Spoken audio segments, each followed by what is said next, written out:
السلام عليكم ورحمة الله وبركاته أعزائي طلاب الصف الثاني الإعدادي مع الوحدة الثالثة والدرس الثاني، وبنتكلم عن نظم الحشائش ونظم الصحاري في قارة طبعا آسيا وأوروبا. هنتكلم يا جماعة في الدرس ده عن نظم الحشائش زي الحشائش الحارة اللي هي السافانا، والمعتدلة اللي هي الستيبس، والباردة اللي هي التندرا. وهناخد النظم الصحراوية زي الصحاري الحارة والصحاري المعتدلة والصحاري الباردة. تعال نتعرف الأول على الحشائش. وقبل ما نعرف الحشائش لازم نعرف إن قارة آسيا وأوروبا بتتميز قالك بالتنوع البيئي الكبير في نظام الحشائش والصحاري، والتي تساهم طبعا بدور مهم في تشكيل الحياة الإباء قالك الطبيعية والاقتصادية في القارتين. يبقى إذا نظام الحشائش والصحاري بتساهم في قارة آسيا وقارة أوروبا بدور كبير في تشكيل الحياة الطبيعية والاقتصادية في القارتين. طب تعال نشوف أول حاجة نظم قال لك نظم الحشائش. قال لك نظم الحشائش عندنا حشائش حارة اللي هي السافانا، وعندنا حشائش معتدلة اللي هي الستيبس، وعندنا حشائش باردة اللي هي التندرة. والصحاري عندنا طبعا صحاري حارة وصحاري معتدلة وصحاري باردة. وأول سؤال يقول لك بما تفسر اختفاء الحشائش الحارة والصحاري. يبقى اختفاء الحشائش الحارة والصحاري الحارة من قارة أوروبا. ليه؟ لأن قارة أوروبا أصلا كلها بتقع في المناخ المعتدل أهو، بسبب وقوع معظم قارة أوروبا في المنطقة المعتدلة الشمالية. يبقى إذا قارة أوروبا بتقع في المنطقة المعتدلة الشمالية، وبالتالي بيختفي في قارة أوروبا نظام الحشائش الحارة والصحاري الحارة. طب تعال نتعرف بقى على نظام قال لك نظام الحشائش. أول حاجة عندنا نظام الحشائش قال لك نظام الحشائش الحارة اللي هي السافانا، لأن الستبس معتدلة. طب تعال نشوف أول حاجة يا جماعة. أول حاجة في حشائش السافانا الحارة لازم نعرفها الموقع الجغرافي. يمتد نظام الحشائش الحارة اللي هي السافانا بقارة آسيا فين؟ قال لك دولة الهند زي باكستان. ويختفي نظام الحشائش الحارة اللي هي السافانا ديت في قارة أوروبا. ليه؟ لأن احنا قلنا قارة أوروبا بتقع في المناخ المعتدل، والسافانا دي حشائش حر. طب تعال نشوف الخصائص النباتية. قالك تختلف الخصائص النباتية لنظام السافانا في قارة آسيا عن مثيله في قارة مين؟ أفريقيا. ليه؟ قالك أكثر طولا وأكثر كثافة. طب إيه السبب؟ قالك كمية الأمطار التي تسقط في آسيا أكبر من قارة أفريقيا. يبقى إذا الحشائش بتختلف في الطول، وفي إيه كمان؟ قلنا الطول والكثافة حسب كمية الأمطار، وتعتبر في قارة آسيا أكتر من قارة أفريقيا. ليه؟ لأن الأمطار في آسيا أكبر من قارة أفريقيا. طب تعال نبص كده على المكان على الخريطة. قال لك حشائش السافانا اهي موجودة فين؟ قال لك في الهند. ادي دولة الهند وباكستان. المنطقة دي يا جماعة فيها الهند، ادي الهند هنا اهو، وباكستان هنا. طيب بيختفي نظام الحشائش دي زي ما احنا قلنا فين؟ قلنا بتختفي في قارة أوروبا. قلنا ليه؟ لأن أوروبا بتقع في المناخ المعتدل والسافانا حشائش حر. طب تعال نركز كده في الحيوانات. قال لك يقل تنوع الحيوانات التي تعيش في نظام السافانا بقارة آسيا عن الموجودة في قارة أفريقيا. الله، يعني هنا الحيوانات بتقل في آسيا عن قارة أفريقيا؟ قال لك يقل تنوع الحيوانات التي تعيش في نظام السافانا بقارة آسيا عن الموجودة في قارة أفريقيا. هنلاقي حيوانات زي قال لك حيوانات أكلة عشب، زي قال لك الظباء والأبقار. عندنا كمان أنواع من الطيور زي الطاووس الهندي. عندنا حيوانات قليلة آكلة للحوم مثل النمور. طب بيتعرض نظام السافانا في قارة آسيا قال لك للعديد من المخاطر. ايه المخاطر اللي بيتعرض ليها نظام السافانا في قارة آسيا؟ قال لك رقم واحد النمو العمراني الكبير، يعني الناس بتبني بيوت كتير في أماكن الحشائش السافانا. رقم اتنين قال لك الحرائق سواء بأسباب بشرية أو الأسباب طبيعية. قال لك التحول إلى زراعة المحاصيل، بيزرعوا مكانها محاصيل زراعية عشان طبعا تربتها خصبة. أربعة قال لك التغيرات المناخية، والتغير المناخي بيأثر طبعا في كل النباتات الطبيعية. خمسة قال لك الرعي الجائر، يعني الرعي بطريقة غير منظمة. يبقى احنا كده عرفنا يا جماعة أهم الحيوانات، وعرفنا المخاطر اللي بتتعرض ليها حشائش السافانا. قلنا الحيوانات الظباء، الأبقار، عندنا الطاووس الهندي، وعندنا النمور. عندنا كمان مشاكل ومخاطر بتتعرض لها نظام السافانا في قارة آسيا. قلنا النمو العمراني الكبير، التغيرات المناخية، الحرائق سواء لأسباب بشرية أو طبيعية، الرعي الجائر، أو التحول إلى زراعة المحاصيل. طيب تعال نشوف نظام حشائش اللي بقى. قال لك حشائش المعتدلة. الحشائش المعتدلة اللي هي مين؟ قال لك الستيبس. الحشائش المعتدلة هي يا جماعة الستيبس. وطبعا ملونينها هنا في الخريطة باللون الايه الأخضر. أهو دي يا جماعة منطقة اللي بتنمو فيها حشائش الستيبس. والستيبس حشائش معتدلة، فبالتالي هنلاقيها في قارة أوروبا. طب تعال نشوف كده الموقع الجغرافي. قال لك يمتد نظام الحشائش المعتدلة في العروض المعتدلة بقارة آسيا وأوروبا من البحر الأسود غربا إلى شمال شرق الصين شرقا. يبقى بيمتد في قارة آسيا وأوروبا من البحر إيه؟ إحنا قلنا يا جماعة البحر الإيه؟ الأسود غربا إلى شمال شرق الصين شرقا. وبكده يا جماعة يعتبر نظام حشائش الستبس أكبر نظام من حيث المساحة عالميا، وبذلك يعد أكبر نظام ستبس من حيث المساحة إيه يا جماعة؟ عالميا. طيب موجود فين؟ قلنا في آسيا وأوروبا. بيمتد من البحر الأسود كمان مرة أهو، بيمتد من البحر الأسود غربا حتى شمال شرق الصين. بكده يعد أكبر نظام ستبس من حيث الإيه؟ المساحة عالميا. طب أهمية نظام الحشائش المعتدلة اللي هي الستبس أهميتها إيه؟ قال لك رقم واحد، قال لك نظام حشائش الستبس في قارة آسيا وأوروبا لها أهمية تاريخية كبيرة. ليه يعني؟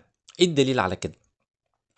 قال لك يمر به طريق الحرير، والذي يعتبر واحد من أهم طرق التجارة والسفر في الماضي. ده طريق مشهور جدا للتجارة. بيتعرض برضو نظام حشائش الاستبس لعديد من المخاطر. زي ايه؟ قال لك تناقص مساحات كبيرة من حشائش الاستبس. يبقى في مساحات كبيرة من حشائش الاستبس بتتناقص. قال لك بتتعرض عدد كبير من الحيوانات لخطر الانقراض. زي قال لك الجمل البري ذو السنامين والجاموس البري في آسيا. ودي الصور بتاعتهم يا جماعة.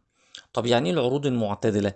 قال لك يعني المناطق الممتدة بين دائرتي عرض من 30 ل 60 شمالا وجنوبا، وتقع بين المنطقة الحارة والمنطقة القطبية الشمالية والجنوبية، وتكون أكثر اعتدالا في درجات الحرارة. نعيد تاني الجزء ده يا جماعة. يبقى احنا قلنا حشائش الايه؟ الاستبس في قارة آسيا وأوروبا لها أهمية تاريخية. ليه؟ لأنه يعتبر طريق الايه؟ يمر فيه طريق الايه؟ الحرير، والذي يعتبر واحد من أهم طرق التجارة والسفر في الماضي. قال لك نظام حشائش الاستبس بيتعرض قال لك للعديد من المخاطر. ليه؟ قلنا تناقص مساحات كبيرة من حشائش الاستبس بتتعرض الحيوانات لخطر الانقراض. زي قلنا الجمل البري ذو السنامين والجاموس البري في قارة آسيا. طب تعال نشوف نظام حشائش البردة اللي هو ايه بقى؟ الطندرة. وده هنلاقيه بيطل على ايه يعني؟ القطب الشمالي، المحيط القطبي الايه؟ يبقى بينمو يا جماعه في شمال القارات. يعني اهو ادا كده على الخريطه شمال قاره اسيا وشمال قاره اوروبا، بيطل على المحيط القطبي الشمالي، عشان كده اسمها حشائش بارده اللي هو التندرة. طب تعال نشوف الموقع الجغرافي. قال لك بينتشر فين؟ قال لك بينتشر في اقصى شمال قاره اسيا واوروبا داخل المنطقه القطبيه الشماليه. يعني بيطل على المحيط القطبي الشمالي. بيظهر فين؟ قال لك على المنحدرات الجبلية شاهقة الارتفاع، لأن كلما ارتفعنا 150 متر تقل درجة الحرارة، فنلاقي قمة الجبال دي عليها تلج. فوق هضبة التبت أعلى هضاب العالم. طب الخصائص المناخية بتاعتها؟ قال لك بيتسم مناخ نظام الحشائش الباردة بإن الشتاء بتاعه بيكون طويل شديد البرودة. يبقى طويل وإيه كمان؟ وشديد البرودة. تنخفض فيه درجات الحرارة إلى تحت الصفر مع تساقط التلج. طب في فصل الصيف؟ قال لك فصل الصيف لا يزيد درجات الحرارة به عن 12 درجة مئوية، يعني بتبقى برد برضه، وتسقط كميات قليلة من الأمطار. كمان مرة احنا قلنا يا جماعة الموقع بالنسبة لحشائش التندرة بيقع في أقصى شمال قارة آسيا وأوروبا داخل المنطقة القطبية قال لك الشمالية. بيظهر على كمان قال لك المنحدرات الجبلية شاهقة الارتفاع وفوق هضبة التبت. يبقى كلها بتنمو في المناخ شديد البرودة. طب الخصائص المناخية؟ قال لك فصل الشتاء طويل شديد البرودة، تنخفض فيه درجات الحرارة تحت الصفر ويسقط تلج. أما في الصيف قال لك لا يزيد درجة الحرارة عن 12 درجة مئوية، وتسقط كميات قليلة من الأمطار. طب تعال نشوف الخصائص النباتية. قال لك رغم قسوة الظروف المناخية إلا إنه بينمو فيه حشائش باردة زي بعض الطحالب، وبينمو بعض الحشائش وبعض الأشجار الصغيرة. الكلام ده إمتى؟ قال لك خلال فترة ذوبان الجليد. يبقى إذا لما التلج بيسيح أو بيدوب بتنمو بعض الطحالب، بعض الحشائش، بعض الأشجار الصغيرة. طب هيجي يقولك بقى بما تفسر. تعتبر جذور نباتات نظام الحشائش الباردة سطحية وقصيرة. ليه؟ لأن الجليد يذوب في الطبقة السطحية فقط من التربة، بينما الطبقات السفلية متجمدة بشكل دائم، مما لا يسمح لجذور النباتات بالتعمق فيها. يبقى إذا جذور النباتات في نظام الحشائش الباردة بتكون مالها؟ قالك سطحية وقصيرة. ليه؟ لأن التلج بيدوب في الطبقة السطحية فقط من التربة، إنما باقي الطبقات السفلية بتكون مالها؟ قالك متجمدة بشكل دائم، وده لا يسمح للجذور بالتعمق فيها. يبقى إذا جذور سطحية. تمام. تعال نشوف الحيوانات اللي بتعيش في حشائش التندرة. قالك الحيوانات أو تتميز الحيوانات في نظام الحشائش الباردة بقدرتها على التكيف، لأنها طبعا شديدة البرودة مع الظروف الباردة القاسية. زي قالك الحيوانات مثل قالك الذئاب، زي الدببة القطبية. طب الطيور قالك زي طائر الترمجان. زي طائر ايه يا جماعة؟ الترمجان. طيب تعال نشوف التربة بتاعتها. طبعا أدى انخفاض درجات الحرارة طول العام بنظام الحشائش الباردة إن جعل التربة مالها متجمدة. يبقى تجمد التربة معظم العام، تراكم المواد العضوية غير المتحللة بالتربة وإبطاء عملية التحلل. طب في فصل الصيف تصبح الطبقة السطحية من التربة رطبة. ليه؟ قالك لذوبان الجليد.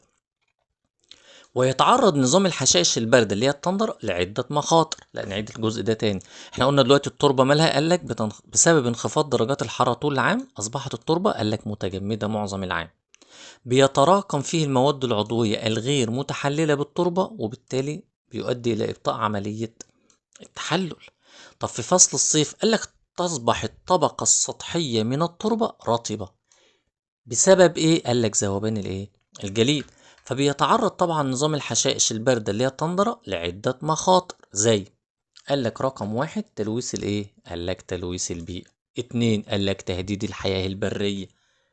طيب ايه السبب؟ قالك بناء مساكن، تطوير منتجعات التزلج على الجليد. ايه كمان؟ قالك التعدين، انشاء الطرق، وايه كمان؟ والصيد. يبقى يا جماعة سبب التلوث وتهديد الحياة البرية قالك بسبب ان قيام السكان بيعملوا ايه رغم قلة عددهم؟ بتغيير المناظر الطبيعية في هذا النظام. يبقى السكان بيغيروا المناظر الطبيعية في حشائش الايه؟ التندرة. ليه؟ قالك بسبب قيامهم بالعديد من الأنشطة المختلفة. قلنا زي ايه يا جماعة الأنشطة ديت؟ قالك 1 بناء المساكن، 2 تطوير المنتجعات عشان التزلج على الجليد، رقم ايه كمان؟ 3 التعدين، بيعدنوا على المعادن، 4 إنشاء الطرق، 5 الصيد. يبقى إذا يا جماعة نظام حشائش الباردة بيتعرض للتلوث وتهديد الحياة البرية. قلنا بسبب بناء المساكن، تطوير المنتجعات، التعدين، إنشاء الطرق، ايه كمان؟ الصيد. طب تعالوا نشوف النقطة اللي بعدها بقى، النظم الصحراوية. واحنا قلنا عندنا صحاري ايه يا جماعة؟ قالك صحاري حارة، صحاري معتدلة، وصحاري ايه كمان؟ باردة. طب تعالوا نشوف يا جماعة أول حاجة الصحاري الايه؟ الحارة. قالك نظام الصحاري الحارة بينتشر فين؟ قالك غرب قارة آسيا بشكل رئيسي، اللي هي ايه؟ قالك شبه الجزيرة العربية، جنوب إيران، أجزاء من الهند، أجزاء من باكستان. ويختفي طبعا النظام الحار ده من قارة أوروبا. يبقى حشائش السافانا مختفية في أوروبا، الصحاري الحارة أي حاجة حارة مش موجودة في أوروبا، لأن أوروبا كلها بتقع في المناخ المعتدل. ليه؟ أو نظرا لموقعها الفلكي. ليه؟ لأن معظم قارة أوروبا تقع في المنطقة المناخية مالها؟ قالك المعتدلة الشمالية. طيب تعال نشوف نظام الصحاري الإيه؟ المعتدلة. طب نركز كده، هو هنا عامل مقارنة بين الصحاري المعتدلة والصحاري البرد. الصحاري المعتدلة يمتد بين دائرتي عرض من 35 ل 48 شمالا، زي قارة آسيا بشكل رئيسي قلنا في صحراء جوبي، زي منغوليا، زي شمال الصين. طب في قارة أوروبا بما إنها صحاري معتدلة تبقى موجودة في أوروبا، موجودة في مساحة صغيرة من شرق القارة، تقل فيه الإيه؟ قالك الأمطار، ويتشابه في ذلك مع النظام الصحراوي الإيه؟ الحار. يبقى تقل به الأمطار، وبكده بيتشابه مع النظام الصحراوي الحار، لأن النظام الصحراوي الحار بيتميز بقلة الأمطار. هيجي يقول لك بما تفسر إيه؟ قلة سقوط الأمطار في نظام الصحاري المعتدلة بسبب وقوعه خلف سلاسل جبلية تمنع وصول الأمطار الموسمية. يبقى إذن سبب اللي خلى الأمطار قليلة في نظام الصحاري المعتدلة وقوعه خلف سلاسل جبلية تمنع وصول الأمطار الموسمية. الكلام ده طبعا موجود فين؟ في قارة أوروبا. قارة آسيا وقارة أوروبا فيها نظام صحاري معتدل بيمتد من 35 ل 48 شمالا. طيب الامطار قليله وبكده بيشبه النظام الصحراوي ايه يا جماعه؟ الحار. طب تعال نشوف نظام الصحاري البرد. قال لك يقع بالقرب منين؟ قال لك من القطب الشمالي في اقصى شمال قاره اسيا واوروبا. خصائصه المناخيه قال لك في الصيف بتاعه قصير ومعتدل البروده، يبقى الصيف قصير والبروده معتدله. اما في فصل الشتاء طويل وشديد البروده، ولذلك تكاد تكون الصحاري الباردة خالية من السكان. ليه خالية من السكان؟ قالك بسبب قسوة المناخ. المناخ يا جماعة بيكون شديد البرودة جدا، وده بيؤدي طبعا إلى إيه؟ إن الأماكن دي بتكون خالية من السكان. يبقى الصحاري الباردة خالية من السكان. قلنا بتقع فين؟ بالقرب من القطب الشمالي في أقصى شمال آسيا وأوروبا. الصيف بتاعها قلنا قصير ومعتدل البرودة. الشتاء طبعا بيكون طويل وشديد البرودة، وده طبعا أدى إلى خلوها من السكان بسبب قسوة المناخ. طيب تعال نشوف تاني الصحاري المعتدلة. قال لك بتسقط ايه يا جماعة؟ قال لك تسقط به كمية قليلة من السلوك، بس امتى؟ قال لك في فصل الشتاء. ويختلف في ذلك بقى طبعا مع النظام الصحراوي الحار، لأن الصحاري حارة ما فيهاش تلج، مناخها كله حار.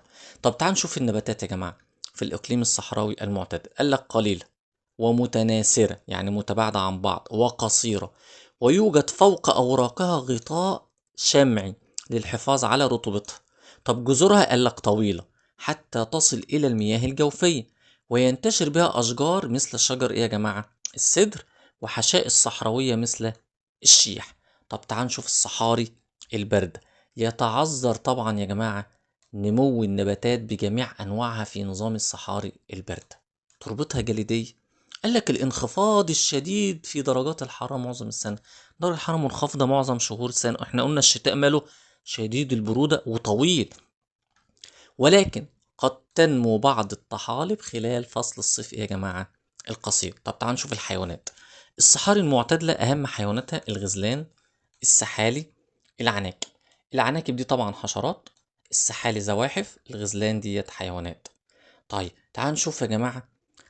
قال لك بتتميز بيه كمان ان التربة بتاعتها خشنة رملية قليلة المواد العضوية والعناصر الغذائية، وتحتاج إلى مجهود كبير لزراعتها. يبقى إذن الصحاري المعتدلة مالها؟ تربتها احنا قلنا تربتها واحد اهو خشنة، اتنين رملية، تلاتة قليلة المواد العضوية، أربعة ايه كمان؟ والعناصر قليلة العناصر الغذائية، وتحتاج إلى مجهود كبير جدا عشان نزرعها.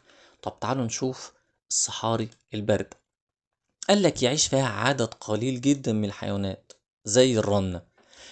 التربة بتاعتها قال لك متجمدة معظم العام، لذلك تعد بيئة غير ملائمة لنمو الايه يا جماعة؟ النباتات. يبقى صعب تنمو جدا نباتات في تربة متجمدة معظم السنة. وبكده يا جماعة احنا خلصنا الدرس، واشوفكم على خير، والسلام عليكم ورحمة الله وبركاته.